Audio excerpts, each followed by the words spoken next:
시간 하나님의 말씀 데살로니가 후서 1장 1절부터 12절 말씀까지 제가 봉독하겠습니다.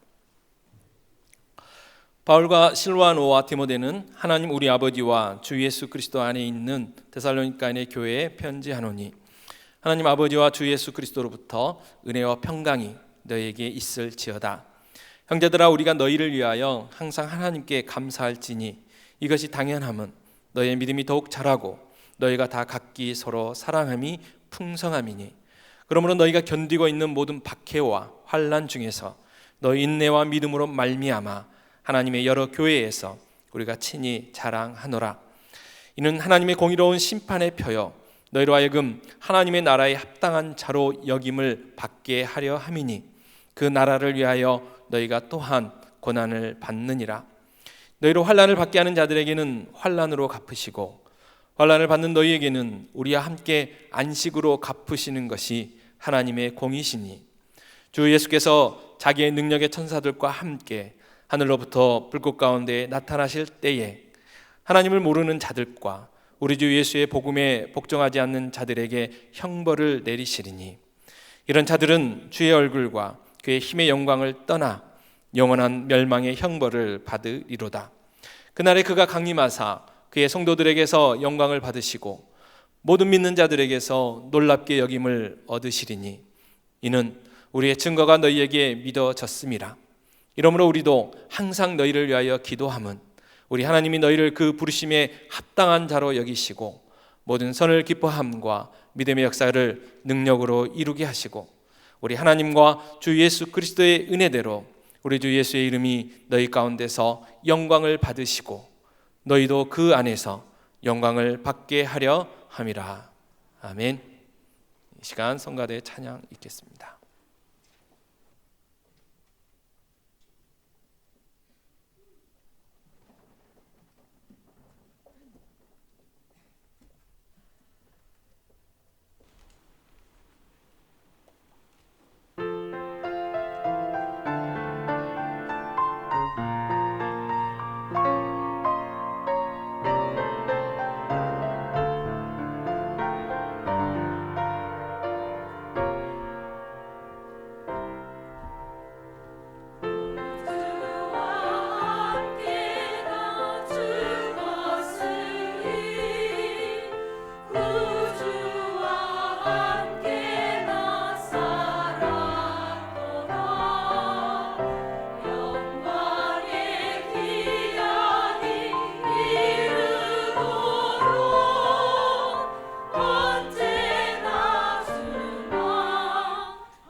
힘드시네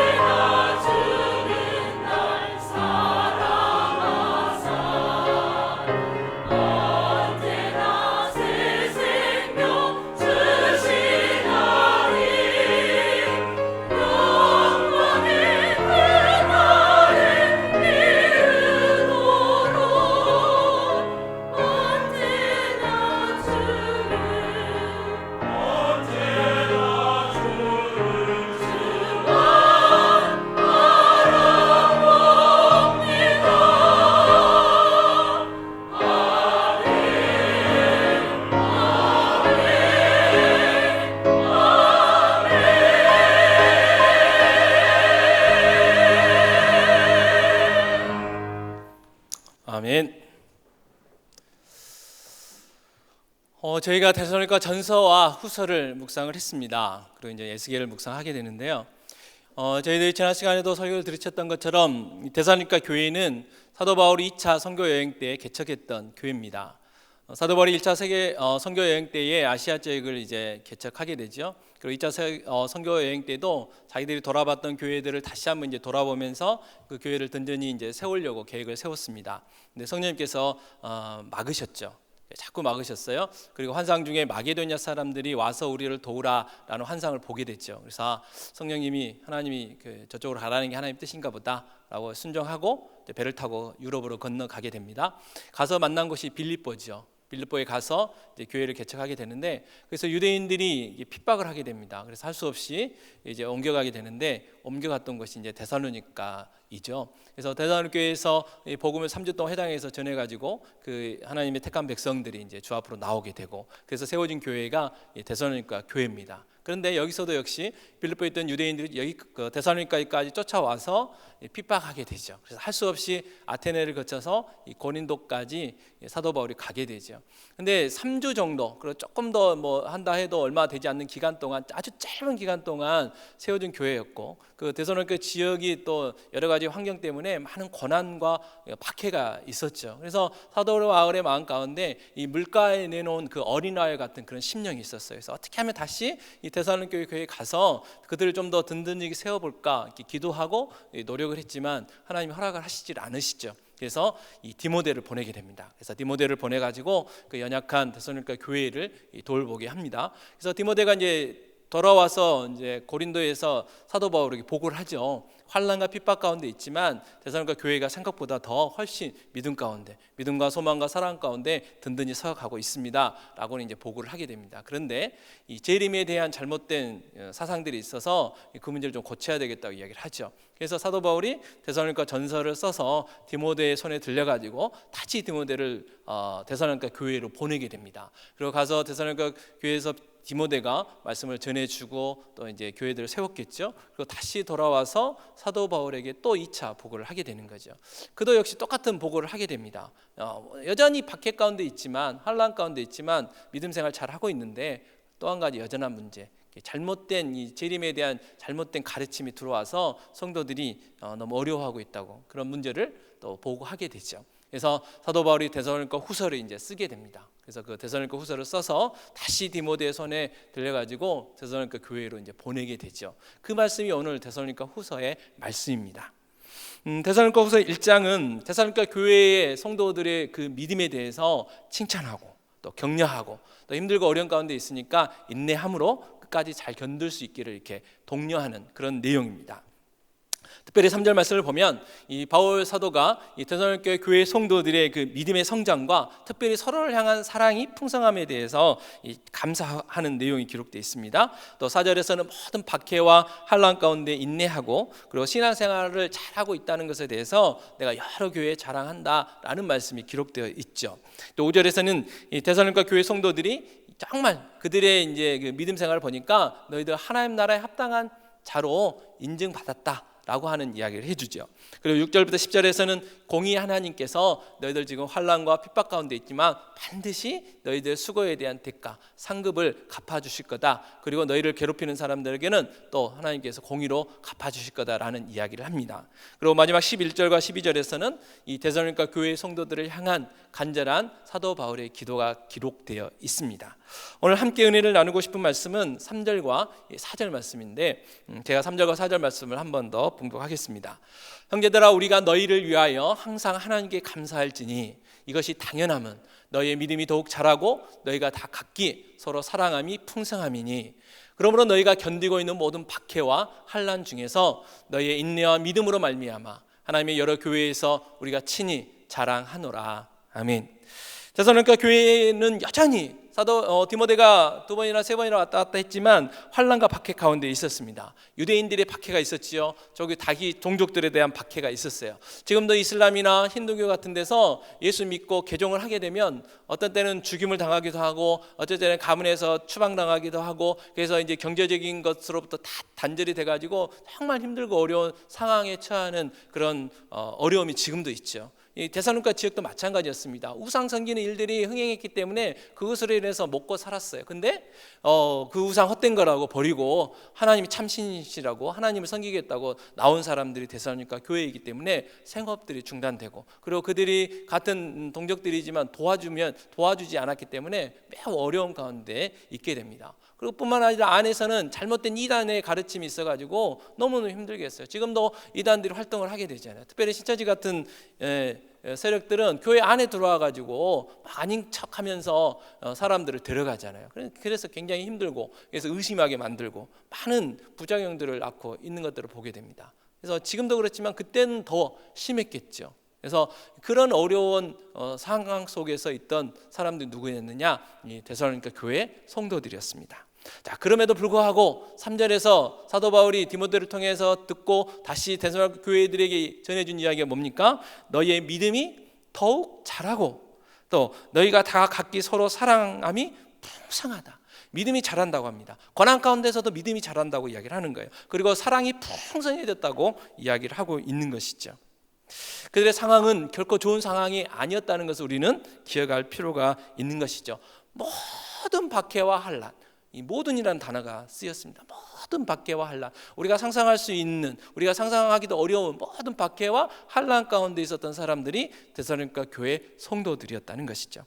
그러한 상황 속에서도 이 데살로니가 성도들은 원망하지 않았어요. 왜 우리에게 이런 환난이 있냐? 우리가 예수님 믿는다는데, 우리가 이 세상을 창조하신 창조자 하나님을 믿어보겠다는데 왜 우리에게 이렇게 어려움이 있느냐? 원망하지 않았습니다. 또 좌절하지도 않았습니다.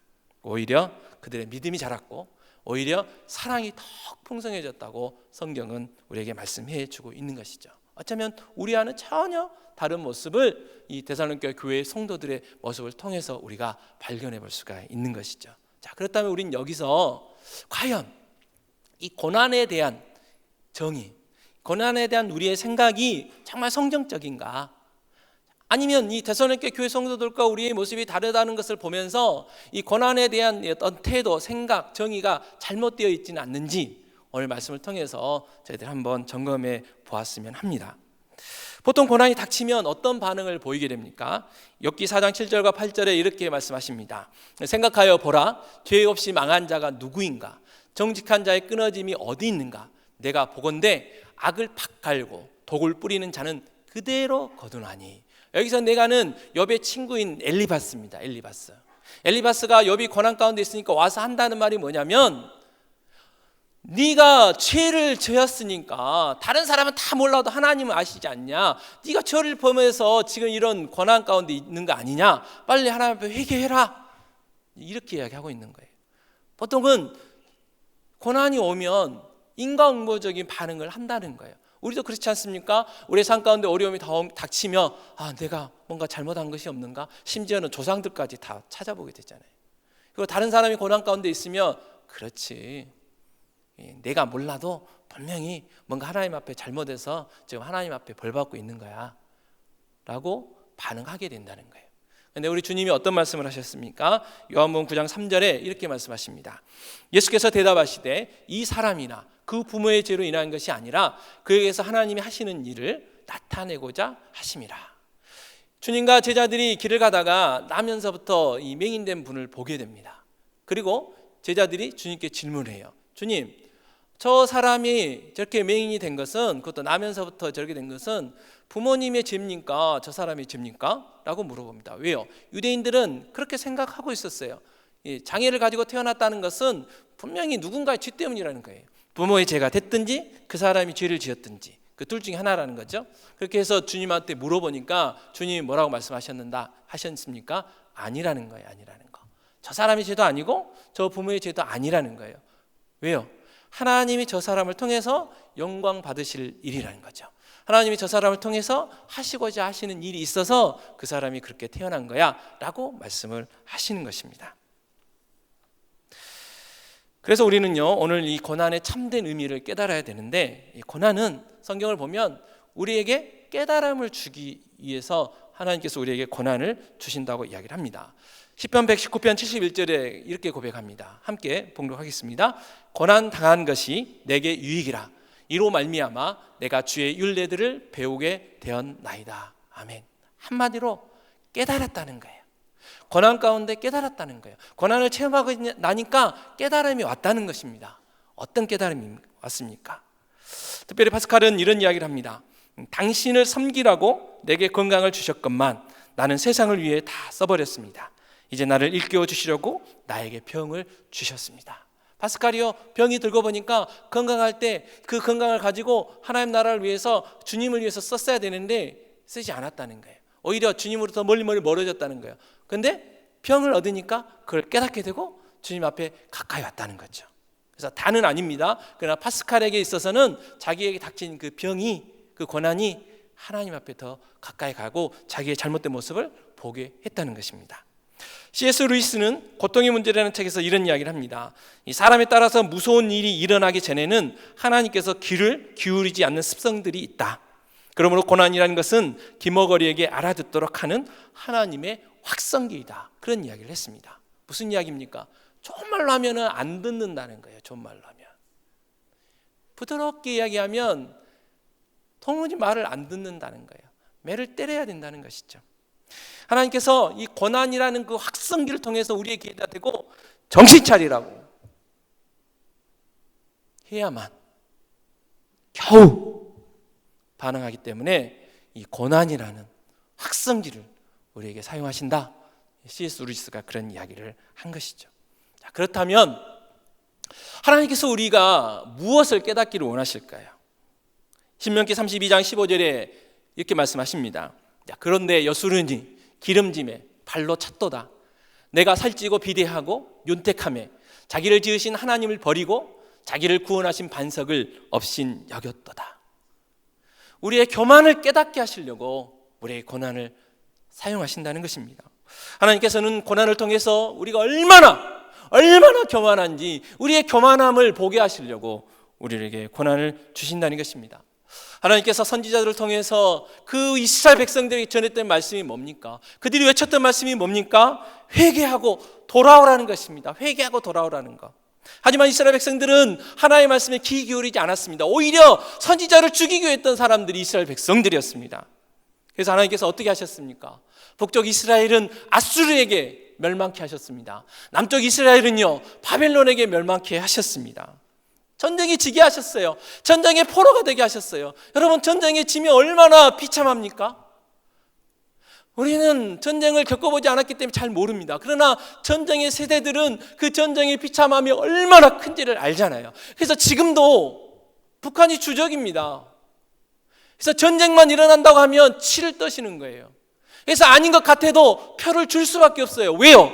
전쟁이라는 건 이 땅에 다시는 일어나지 않아야 되기 때문에 그렇습니다. 왜요? 끔찍하기 때문에. 그런데 하나님께서는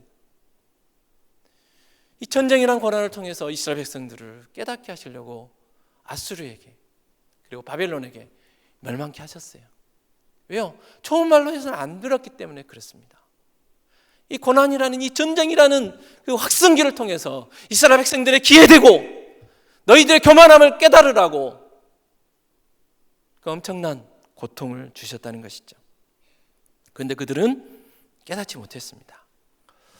예레미야 2장 13절에는 이렇게 이야기하십니다. 내 백성아, 내 백성이 두 가지 악을 행하였나니 곧 그들이 생수에 근원되는 나를 버린 것과 스스로 웅덩이를 판 것인데 그것은 그 물을 가두지 못할 터진 웅덩이들이니라. 아멘. 하나님은 고난을 통해서 우리의 무지함을 깨닫기를 원하십니다. 인간이 얼마나 어리석은 존재입니까? 자기가 피조물임에도 불구하고 자기가 창조주라고 착각하고 살아가고 있어요. 그래서 그 창조주 되신 그 하나님을 버립니다. 그 하나님을 떠났습니다. 그리고 자기의 힘과 능력으로, 자기의 힘으로 살 수 있다고, 그리고 살아가고 있는 것이 인간의 존재들이죠. 그리고 심지어는 자기들이 판 웅덩이, 그 웅덩이가 터진 웅덩이인지도 모르면서 거기에다가 막 뭔가를 채워보는데 전혀 채워지지가 않는 거죠. 하나님께서는 고난을 통해서 우리에게 우리의 무지함을 깨닫게 하십니다. 누가복음 15장에 나온 둘째 아들의 모습이 이스라엘 백성들의 모습이고 우리의 모습이죠. 누가복음 15장 11절과 12절에 이렇게 말씀하십니다. 또 이르시되 어떤 사람에게 두 아들이 있는데 그 둘째가 아버지에게 말하되 아버지여 재산 중에서 내게 돌아올 분깃을 내게 주소서 하는지라. 아버지가 그 살림을 각각 나누어 주었더니 둘째 아들은 자기 아버지에게 유산을 받아가지고 어떻게 합니까? 먼 나라로 떠납니다. 먼 나라로 떠났다는 것은 자기 아버지의 그 영향력에서 벗어난 거예요. 자기 아버지가 도저히 영향을 미칠 수 없는 곳으로 떠난 겁니다. 그리고 그곳에 가서 뭐 하려고요? 자기 마음대로 살아보려고, 자기의 힘으로 살아보려고 먼 나라로 떠났습니다. 결과는요, 비참한 삶을 살게 됩니다. 처음에는 재산이 있었기 때문에 잘 살았겠죠. 근데 시간이 지나면 지날수록 비참한 삶을 살게 돼요. 얼마나 비참해졌습니까? 먹을 게 없었습니다. 그렇게 부정하다고 하는 이스라엘 백성들이 쳐다도 안 보는 돼지 치는 일을 하게 됩니다. 근데 그 일을 해도 먹을 게 없었어요. 그래서 그 돼지들이 먹는 그 쥐엄 열매라도 조금 훔쳐 먹으려고 하는데 그것도 안 됐습니다. 그리고 그때 깨달은 거죠. 그 고난을 통해서 깨달은 거예요. 아, 내가 내 아버지를 떠나왔기 때문에 이런 비참한 삶을 살게 됐구나. 그리고 아버지께 돌아가게 되죠. 고난을 통해서 자기의 무지함을 깨닫게 된 것입니다. 오늘 이 시간 우리도 우리의 이 교만함과 무지를 깨달았으면 좋겠습니다. 그리고 정말 회개했으면 좋겠어요. 정말 내 힘과 내 능력으로 살 수 있다고 착각하고 하나님을 떠나서 하나님의 힘을 의지하지 않고 세상 사람들이 의지하는 돈, 세상 사람들이 의지하는 권력, 세상 사람들이 의지하는 그 지위를 찾기 위해서 그것만 있으면 된다고 그걸 추구하면서 하나님을 떠나 살았던 우리의 모습을 회개하기를 원합니다. 아, 나는 그렇지 않습니까? 나의 힘과 나는 능력으로 산 적이 없습니까? 그렇게 항변하고 싶으십니까? 여러분, 우리가 하나님 앞에 묻지 않고 살아가는 것, 그것이 우리의 교만이고 우리의 무지입니다. 여러분, 사울왕이 왜 교만했습니까? 사울왕은요 결코 하나님 앞에 묻지 않았습니다. 사울왕은요 하나님의 말씀을 묵상하지 않았습니다. 사울왕은요 하나님 앞에 기도하지 않았습니다. 그래서 자기 마음대로 살았습니다. 그래서 하나님 앞에 버림받았고, 그래서 정말 비참한 최후를 맞이했습니다. 다윗왕이 왜 하나님의 마음에 합한 자였습니까? 그가 완벽했습니까? 그가 도덕적으로 깨끗했습니까? 아니요, 그도 죄를 지었습니다. 간음죄를 지었고요, 살인죄를 지었어요. 그런데도 왜 하나님은 그가 내 마음에 맞다고 이야기를 합니까? 왜 성군이라는 이야기를 합니까? 그는 하나님 앞에 물어봤습니다. 그는 하나님의 말씀을 묵상했습니다. 그는 하나님께 기도했습니다. 자기의 힘과 능력으로 사는 게 아니라는 걸 알았습니다. 그가 골리앗 앞에서 선포했던 게 무엇입니까? 전쟁은 하나님께 있다. 하나님께.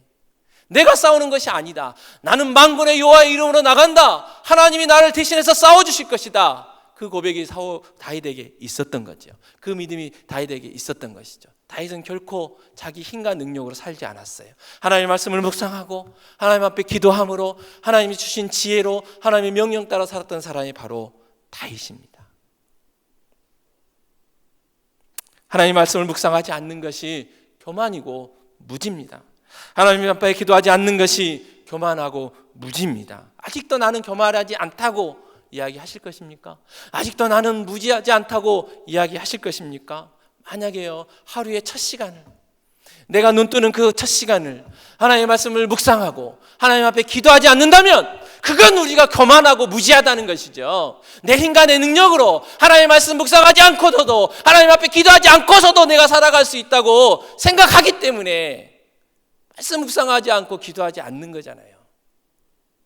그런 교만과 무지가 우리에게 있는 것이에요. 근데 그 교만과 무지를 모르기 때문에, 깨닫지 못하기 때문에 하나님께서 깨달으라고 우리의 삶 가운데 고난을 통해서 우리의 교만함과 무지함을 깨닫게 해 주시는 것이죠. 욥기 40편 3절 4절 이렇게 말씀하십니다.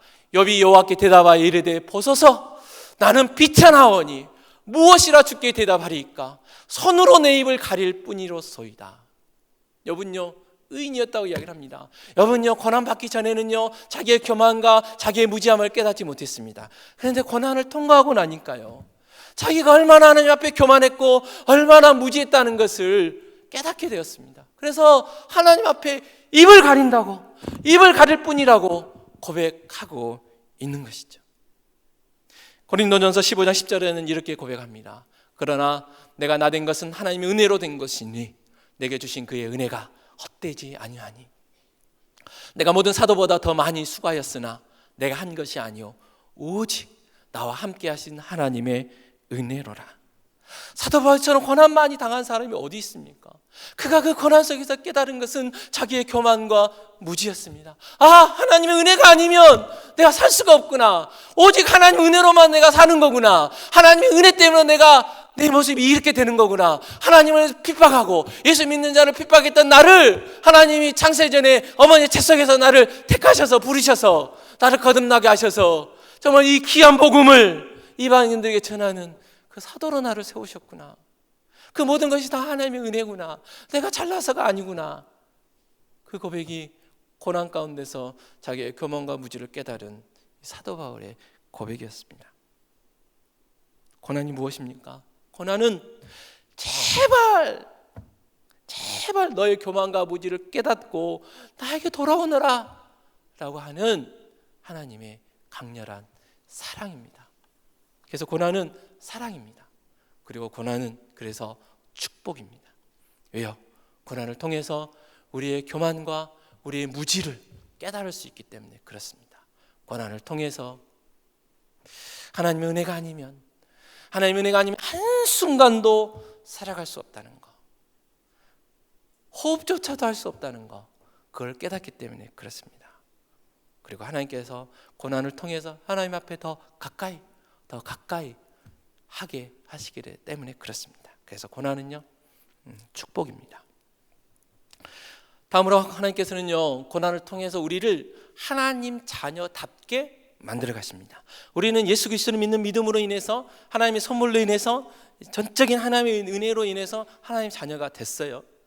근데 중요한 건 뭐냐면 하나님 자녀다워져야 되잖아요. 근데 우리가 하나님 자녀다워지려면 이 고난을 통과해야 된다고 이야기를 합니다. 하나님께서 우리를 하나님의 자녀 삼아주신 이유가 뭡니까? 고린도전서 1장 9절에 이렇게 이야기를 합니다. 너희를 불러 그의 아들 예수 그리스도 우리 주와 더불어 교제하게 하시는 하나님은 미쁘시도다. 하나님께서요, 하나님께서 우리를 하나님의 자녀 삼아주신 것은 우리 주 예수 그리스도와 교제하도록 우리를 불러주셨어요. 자, 그런데 로마서 8장 29절에는 또 이렇게 이야기를 합니다. 하나님이 미리 아신 자들을 또한 그 아들의 형상을 본받게 하기 위하여 미리 정하셨으니 이는 그로 많은 형제 중에서 맏아들이 되게 하려 하심이니라. 주님과 교제한다는 것은 주님을 닮아간다는 것입니다. 주님의 인격을 닮아간다는 것입니다. 근데 주님이 나를 닮으려면 고난이 있어야 돼. 고난을 통해서 나를 닮을 수 있어 라고 말씀하셨습니다. 그게 마태복음 11장 28절 30절입니다. 한번 읽어볼까요? 수고하고 무거운 짐진 다들아 다 내게로 오라. 내가 너희를 쉬게 하리라. 나는 마음이 온유하고 겸손하니 나의 멍에를 메고 내게 배우라. 그리하면 너의 마음이 쉼을 얻으리니 이는 내 멍에는 쉽고 내 짐은 가벼움이라 하시니라. 아멘.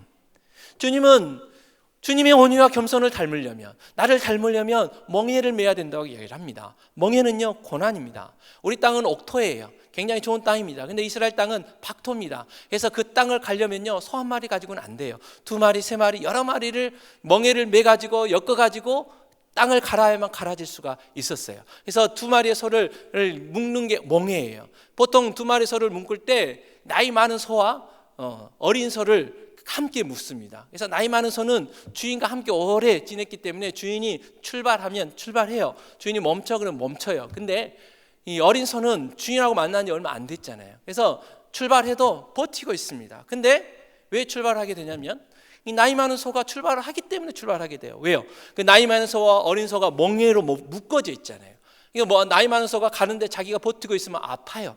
그러니까 할 수 없이 출발하게 됩니다. 또 멈춰 하면 나이 많은 소는 멈추게 되죠. 근데 이 어린 소는 안 멈추려고 하잖아요. 왜? 자기 마음대로 하려고 하니까. 근데 멈춰요. 왜요? 그 멍에로 묶어져 있기 때문에 아파요. 그래서 할 수 없이 멈추게 되어 있습니다. 이 고난을 통해서 주인의 뜻을 배워가는 거예요. 마찬가지로 고난을 통해서 우리는 주님을 닮아가게 된다는 것이죠.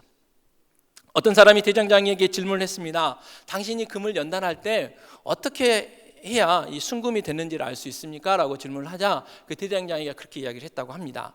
내가 금을 단련할 때 그 금에 내 얼굴을 비춰봅니다. 얼굴. 그래서 정말 내 얼굴이 또렷하면 또렷해질수록 순금이 됐구나, 금이 정련이 됐구나 라는 것을 깨닫는다, 그렇게 이야기를 했다고 합니다.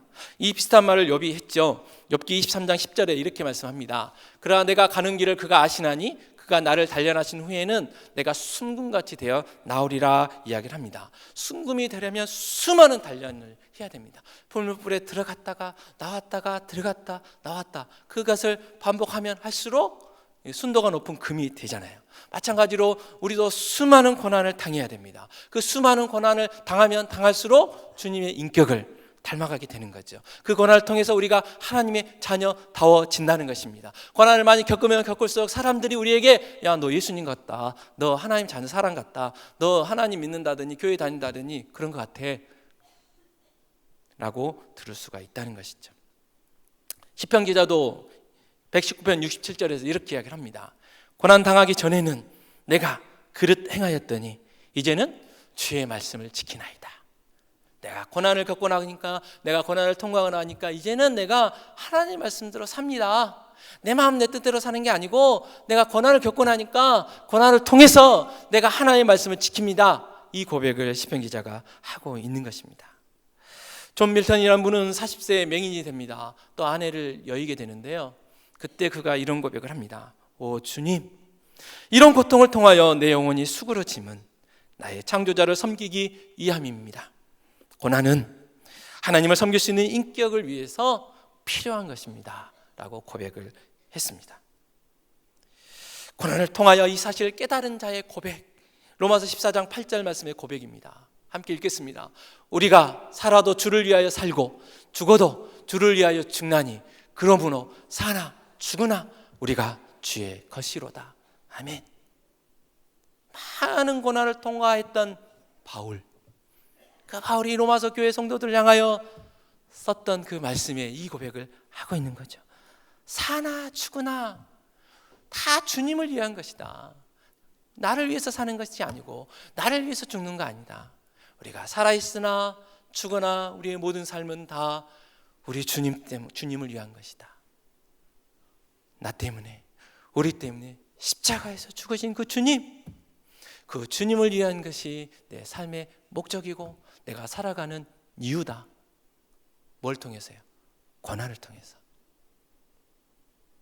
그래서 고난은 축복이고 고난은 사랑입니다. 이제 우리는 고난이 축복이고 사랑이라는 고난의 참된 의미를 깨닫게 됩니다. 자, 그렇다면 우리의 삶에 고난이 닥쳐올 때, 아니 내가 지금 고난 가운데 있을 때 우리는 어떻게 반응해야 될까요? 사도행전 16장 25절에 이런 말씀이 있습니다. 한밤중에 바울과 실라가 기도하고 하나님을 찬송하며 제수들이 듣더라. 사도 바울이요, 바울과 실라가 빌립보에서 복음을 전합니다. 그런데요, 귀신 들린 여종이 한 명 있었어요. 불쌍해서 고쳐줬어요. 귀신이 떠나버렸어요. 그랬더니 점을 못 쳐요. 그러니까 그 주인이 어떻게 해요? 돈벌이가 없어졌어요. 그래서 바울과 실라를 고발했어요. 그래서 잡히게 됩니다. 그리고 옷을 벗기고요, 매를 때렸습니다. 그리고 감옥에 가둬놨어요. 근데 한밤중에 사도 바울과 실라가 일어났어요. 왜요? 아마 매 맞은 고통에 제대로 눕지 못했겠죠. 자기 힘들었을 거예요. 그때 원망하고 불평하지 않았습니다. 뭐 했습니까? 기도했고요, 찬송했습니다. 찬송. 바울은요, 고난 속에서요 찬송했어요. 왜요? 바울은 고난은 축복이고 고난은 하나님의 사랑이라는 것을 알았어요.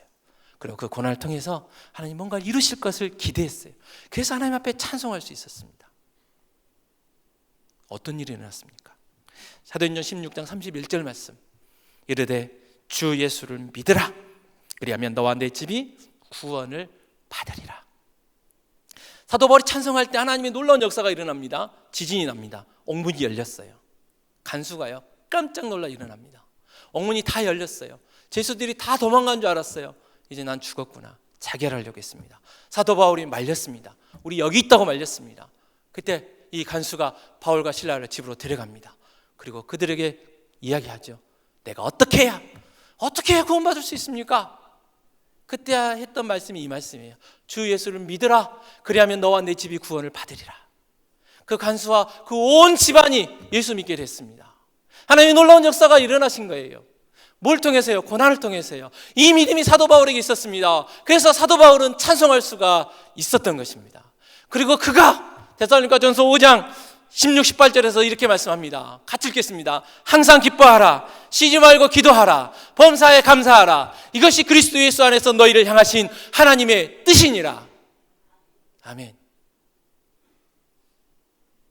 우리도 고난이 올 때 찬송해야 됩니다. 은혜 아니면 살아갈 수가 없네. 은혜 아니면. 고난이 올 때 감사해야 됩니다. 왜요? 하나님이 향하시는 일을 경험할 수 있는 좋은 기회이기 때문에 그렇습니다. 우리는 기대해야 됩니다. 하나님, 이 고난을 통하여 어떤 일을 이루시기를 원하십니까? 하나님, 이 고난을 통하여 나로 하여금 어떤 경험을 하게 하실 것입니까? 이 고난을 어떻게 이기게 하실 것입니까? 하나님 어떤 피할 길을 주실 것입니까? 하나님 이 고난을 통하여 내가 어떤 삶의 간증을 하기를 원하십니까? 정선희 씨가 세바시라는 프로그램에 나와서 이야기를 합니다. 남편이 죽었거든요. 젊은 나이. 그리고 많은 사람들에게 손가락질을 당했습니다. 너 때문에 죽은 거 아니냐. 그가 예수 믿는 사람이었어요. 많은 사람들이 와서 이야기를 합니다. 하나님이 감당지 못할 시험 당한 거는 안 주신데 그가 고백합니다. 속으로 그랬다고 합니다. 그래요? 그럼 내게 고난이나 가져가세요. 또 와서 위로합니다. 하나님이 피할 길을 주신대. 위로가 안 됐답니다. 근데 한 사람이 와서야 밥을 사줬대요. 너무 위로를 받았대요. 아무나 않고 밥만 사줬어요. 왜요? 누구겠어요? 자기보다 더 큰 고난 당한 사람. 아, 저 사람은 내 마음을 이해할 수 있겠구나. 위로가 됐다고 합니다. 하나님이 고난을 통해서 나에게 시련을 주시는 이유는 그 고난에 좌절하고 그 고난 때문에 무너지라고 하는 게 아니고 사명을 주시는 거죠. 사명. 또 다른 사람에게 하나님이 나에게 이루신 일들을 간증하고 내가 하나님의 살아계심에 대한 증거가 되기 위해서. 그래서 고난은 곧 사명이 되는 거죠. 그래서 이 사실을 알고 믿는 사람은 고난은 축복이고 사랑이라고 고백할 수가 있는 것이죠. 고난은 사랑이고 축복입니다. 그래서요, 하나님께서 고난을 통해서 우리의 교만과 무지를 깨닫게 하신다는 사실을 오늘 이 시간 저희들이 분명하게 깨달았으면 좋겠습니다. 그리고 하나님은요, 고난을 통해서 우리를 하나님 자녀답게 만들어 가신다는 것을 깨달았으면 좋겠습니다. 그래서 고난에 대한 바른 태도, 고난에 대한 바른 시각, 고난에 대한 바른 반응을 우리가 했으면 좋겠습니다. 특별히 이 시간 저희들 기도했으면 합니다. 어떤 기도요? 하나님, 정말 내가 내 교만과 무지를 깨닫고 회개하기를 원합니다. 하나님이 그렇게 내 삶 가운데 고난을 허락하셨음에도 불구하고 아직도 내 교만과 무지를 내가 깨닫지 못합니다. 아직도 하나님의 은혜가 아니라 내 힘과 능력으로 산다고 아버지 착각하며 살고 있습니다. 아직도 세상 사람들이 말하는 돈이면 모든 것을 다 이룰 수 있고 돈이 있어야 살 수 있다고 내가 지금 열심히 돈 벌려고 하고 있습니다. 그 생각이 내 머릿속에 있습니다. 하나님, 정말 나에게 믿음 주셔서 하나님의 은혜가 아니면 내가 살아갈 수가 없다고 고백하게 하옵소서. 내 교만과 무지를 깨닫게 하여 주시옵소서. 그리고 첫 시간 내가 눈 뜨면 하나님의 말씀을 묵상하고 하나님 앞에 기도하고 그래서 하나님 앞에 묻고 하나님의 은혜를 구하고 그 하나님의 은혜로 살아갈 수 있는 그러한 인생 되게 하옵소서. 하나님, 내가 하나님 말씀을 묵상하고 하나님 말씀을 기도하며 하루를 시작하겠사오니 하나님 날 도와주시옵소서. 이런 기도 이 시간 함께 했으면 좋겠습니다. 다 같이 기도하겠습니다. 하나님 아버지, 이 시간 간절히 기도합니다. 하나님 아버지, 우리의 무지함과 아버지 우리의 교만함을 깨닫기를 원합니다. 아버지 하나님,